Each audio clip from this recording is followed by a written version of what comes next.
Welcome students. तो कैसे हैं आप? आई आप सभी अच्छे होंगे। तो इस वीडियो में हम देखेंगे एक्सरसाइज 6.3 क्वेश्चन नंबर 14। भाई क्वेश्चन नंबर 14 में हमारे पास 5 पार्ट हैं। तो सबसे पहले देखते हैं पहला पार्ट। पहले पार्ट में बोला है find the equation of the tangent and normal to the given curves at the indicated points. y equals to में x⁴ माइनस 6x³ प्लस का 13x² minus 10x plus 5 eight 0,5। भाई तो देखो क्या बताना है, equation of tangent and equation of normal, दोनों की इक्वेशन बतानी है। तो मैंने आपको स्टार्टिंग में ही बता दिया था, इक्वेशन ऑफ टेंजेंट तो हम ऐसे बताते हैं और इक्वेशन ऑफ नॉर्मल हम यहाँ पर बताते हैं। बस किस चीज़ में डिफरेंस आ जाता है, स्लोप में। इसमें हो जाता है -1/m और इसमें m होता है। भाई ये m किसके इक्वल होता है हमारे पास, dy/dx के इक्वल, यानी कि डिफरेंशिएशन के इक्वल।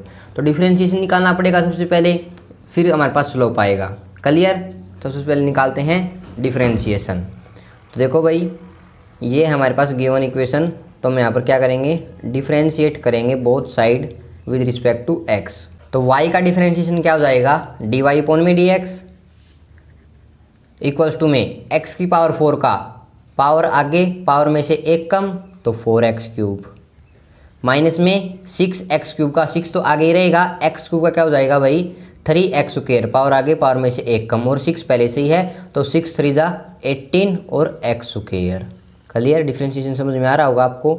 अब देखो प्लस में है 13x², 13 तो आगे ही रहेगा, x² का हो जाएगा 2x, तो 13 2 = 26 तो 26x। भाई क्लियर यहाँ तक? माइनस में 10x का हो जाएगा -10, प्लस में 5 का हो जाएगा +0, लिखो या ना लिखो। क्लियर है ये बात? ये होगा अभी हमारे पास डिफरेंशिएशन। अब इसने बोला है पॉइंट हमारे पास x है 0 और y है 5, तो हम डिफरेंशिएशन निकालते हैं dy/dx एट 0,5। तो हम x की जगह पर 0 रख देंगे क्योंकि इसने बोला है इस चीज़ पे निकालो। तो यहाँ पर हम 0 रखेंगे तो ये टर्म पूरी 0, ये टर्म भी पूरी 0 और ये टर्म भी पूरी 0, तो ये हो गया हमारे पास -10 के इक्वल। ये आ गया भी हमारे पास डिफरेंशिएशन, यानी कि स्लोप m इक्वल्स टू में -10। अब देखो भाई, अब हम निकालते हैं इक्वेशन ऑफ टेंजेंट। तो यहाँ पर एक ये लाइन लिख देनी है आपने। स्लोप आया है हमारे पास -10, तो इक्वेशन कैसे गिवन होगी हमारे पास, y - y1 इक्वल्स टू में m इंटू में x - x1। तो y - y1 ये है हमारे पास x1 और ये है y1, तो y - 5 इक्वल्स टू में m आया है -10 और x - x1 है आपके पास भाई 0। तो यहाँ से इक्वेशन बनाते हैं y - 5 इक्वल्स टू में -10x। तो ये -10x को इस साइड ले आओ, तो इसको हम ऐसे लिख सकते हैं y + 10x - 5 इक्वल्स टू में 0, या आप ऐसे लिख सकते हो 10x + y - 5 इक्वल्स टू में 0। बात एक ही है। ये हुई भी हमारे पास इक्वेशन किस चीज़ की, टेंजेंट की। अब हमें क्या निकालनी है, इक्वेशन ऑफ नॉर्मल। तो इक्वेशन ऑफ नॉर्मल के लिए हम क्या निकालेंगे, नॉर्मल के लिए उसका स्लोप निकालेंगे। तो वो हो जाएगा हमारे पास भाई देखो -1/m हो जाएगा, -1 स्लोप ऑफ टेंजेंट। तो -1 स्लोप ऑफ टेंजेंट आया है -10, इस माइनस से माइनस कैंसिल आ गया भाई 1/10।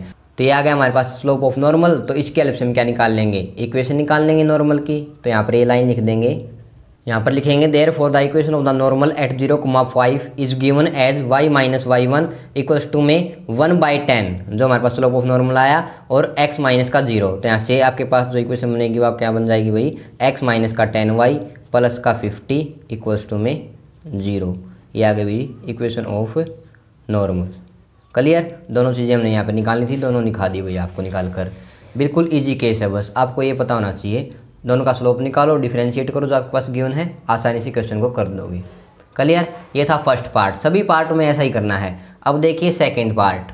तो सेकंड पार्ट देखो, सभी में यही तरीका रहेगा। क्या गिवन है, y इक्वल्स टू में x⁴ माइनस 6x³ प्लस का 13x² माइनस 10x प्लस का 5 एट 1,3। ठीक है, ये हमारे पास क्या हो जाएगा x1 और ये हो जाएगा y1। तो equation of the curve given ये है, डिफरेंशिएट कर देंगे बोथ साइड स्लोप निकालने के लिए। तो डिफरेंशिएट किया हमने, यहाँ से x⁴ का हो जाएगा 4x³ माइनस में 6x³ का हो जाएगा -18x² प्लस में 26x हो जाएगा प्लस का 13x² का, और माइनस में 10x का हो जाएगा -10। ठीक है, अब हमें निकालना है एट 1,3 पे। तो यहाँ पर हम x की जगह पर 1 रख देंगे, तो ये हो जाएगा भाई हमारे पास इक्वल्स टू में 2 के। अब देखो भाई हमें क्या चाहिए, इक्वेशन चाहिए। इक्वेशन के लिए निकाला ना हमने स्लोप ऑफ टेंजेंट, तो स्लोप ऑफ टेंजेंट आया है 2, तो इक्वेशन क्या होती है y minus y1 equals to में m इंटू में x माइनस x1। तो ये हो गया भाई हमारे पास y1 और ये हो गया x1, जो जिसकी जहाँ पर जरूरत थी वही रख दिया। तो y माइनस 3 इक्वल्स टू में 2x माइनस का 2, इसको सोल्व करने के बाद ये हमारे पास इक्वेशन ऑफ टेंजेंट आ गई भाई, है ना, बिल्कुल ईजी केस। ऐसे ही हमने यहाँ पर निकाल के दिखाना है स्लोप ऑफ नॉर्मल क्या होता है, माइनस का 1 अपॉन में स्लोप ऑफ द टेंजेंट। तो ये आ गया भी हमारे पास माइनस का 1/2, क्योंकि स्लोप ऑफ टेंजेंट आया हमारे पास 2, तो m की जगह पर रख दिया 2। अब हमें क्या चाहिए, इक्वेशन ऑफ नॉर्मल चाहिए। तो इक्वेशन ऑफ नॉर्मल में बस स्लोप की जगह डिफरेंस आएगा, स्लोप की जगह हमने जो स्लोप ऑफ नॉर्मल आया वही रखना है। तो ये हो गया भाई माइनस का 1/2, इसको सोल्व करते हैं, ये हो जाएगा 2y माइनस का 6 इस 2 की इन दोनों के साथ मल्टीप्लाई, माइनस में x हो जाएगा, यहाँ पर ये माइनस है, प्लस का 1 हो जाएगा भाई, x प्लस 2y माइनस का 7 इक्वल्स टू में 0। ये आ गई equation of a normal. Clear. Second part भी आपको समझ में आ गया होगा, बिल्कुल इजी था जैसा फर्स्ट पार्ट था। अब देखिए थर्ड पार्ट। तो थर्ड पार्ट देखो y इक्वल्स टू में x³ भाई। सबसे पहला स्टेप क्या करेंगे, हम डिफ्रेंशिएट करेंगे both side with respect to x। तो y का हो जाएगा डिफ्रेंशिएशन dy अपॉन में dx और x³ का हो जाएगा 3x²।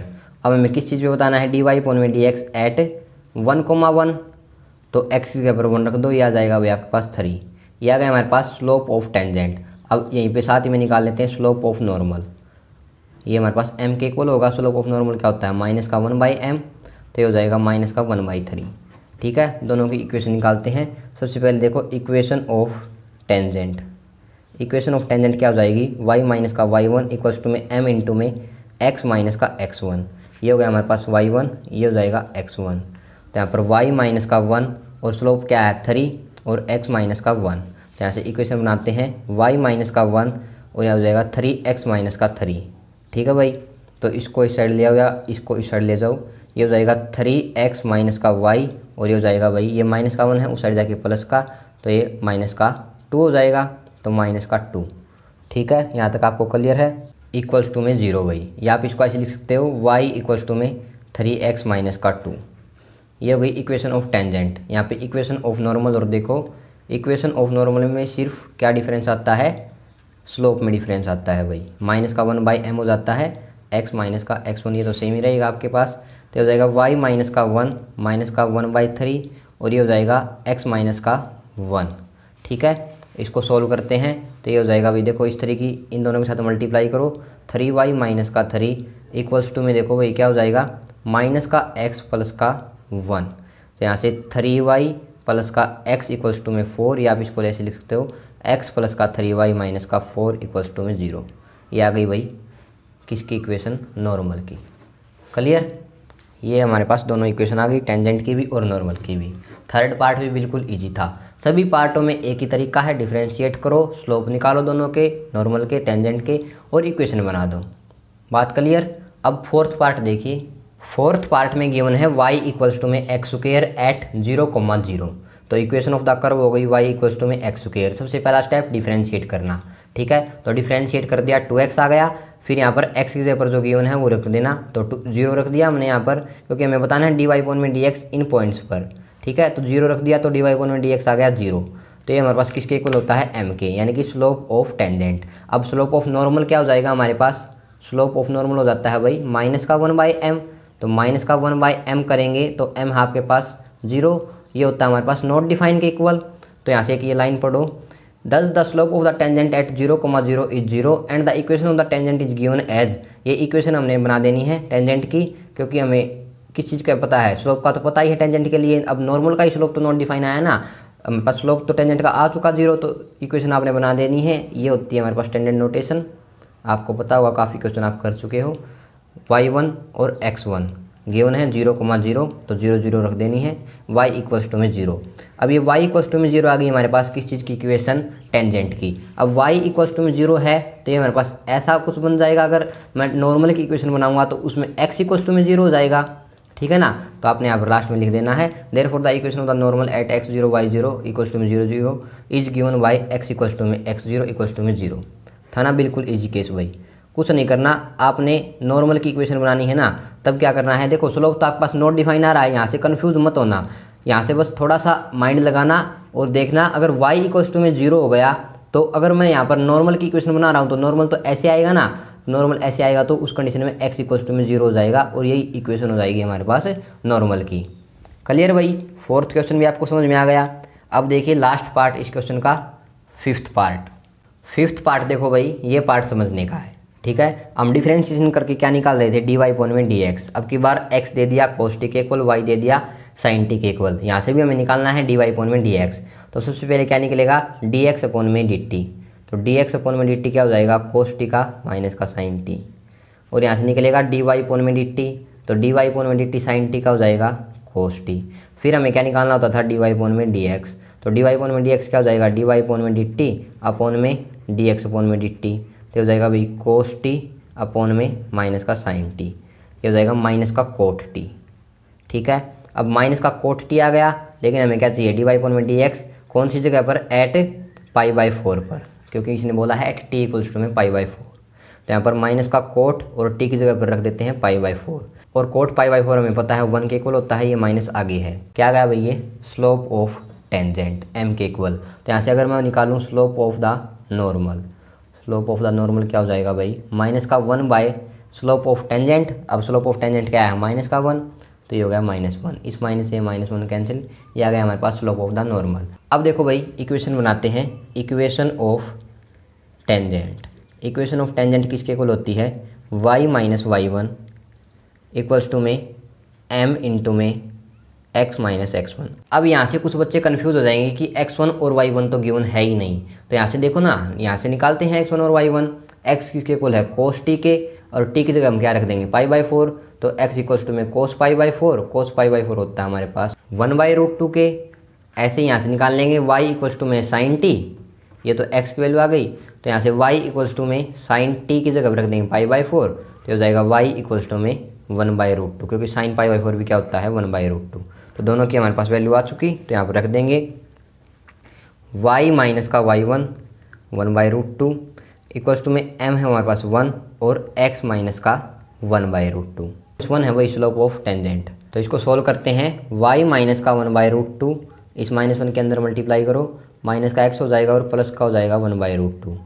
ठीक है, ये माइनस का x इस साइड आके प्लस का, तो x प्लस में y माइनस का 1/√2 माइनस का 1/√2 इक्वल्स टू में 0। इसको मैं कह सकता हूँ x प्लस का y और माइनस का √2 इक्वल्स टू में 0। ये हमारे पास इक्वेशन किस चीज़ की आ गई, टेंजेंट की। ठीक है, दूसरी इक्वेशन किस चीज़ की निकालते थे हम, नॉर्मल की। तो नॉर्मल की ओर देखो, इक्वेशन ऑफ द नॉर्मल क्या हो जाएगी भाई, y minus y1 equals to में माइनस का 1/m और x माइनस का x1। माइनस 1/m हम निकाल चुके, 1 आया था, और x माइनस x1 क्या है 1/√2, और y माइनस y1 क्या है 1/√2। फिर से वही स्टेप, ये हो जाएगा हमारे पास x माइनस का 1/√2, 1 के अंदर मल्टीप्लाई करने के बाद y माइनस का 1/√2। इस x को आप इस साइड ले आओ, ये माइनस का हो जाएगा, या आप इस y को उस साइड ले जाओ, तो x माइनस का y, और ये हो जाएगा भाई, ये माइनस का 1/√2 है, ये इस साइड आके प्लस का 1/√2। ठीक है, तो x minus y equals to में 0, x इक्वल्स टू में y, दोनों कैंसिल हो जाएंगे। ये माइनस का आके इस साइड प्लस का, ये माइनस का पहले से ही है कैंसिल। ठीक है, तो ये आ गया मेरे पास इक्वेशन ऑफ नॉर्मल। दोनों की इक्वेशन हमने यहाँ पर दिखा दी। ठीक है, ये थी इक्वेशन ऑफ टेंजेंट, ये हो गया इक्वेशन ऑफ नॉर्मल। ये बीच में लाइन आपने लिख देनी है, अच्छे से बना के करना है क्वेश्चन को, आपको ज़्यादा मार्क्स मिलेंगे। क्लियर भाई, सभी के सभी पार्ट मैंने इस वीडियो में आपको करवा दिए हैं। आई होप आपको अच्छे समझ में आ गए होंगे, मैंने अपना बेस्ट दिया है। आप बस एक काम करके जाएं, चैनल को सब्सक्राइब जरूर करके जाएं, अगर कुछ भी थोड़ा बहुत भी समझ में आया हो तो। ठीक है, अपने ग्रुप्स में शेयर करें, अपने क्लासमेट्स को बताएं। Okay, thanks for watching.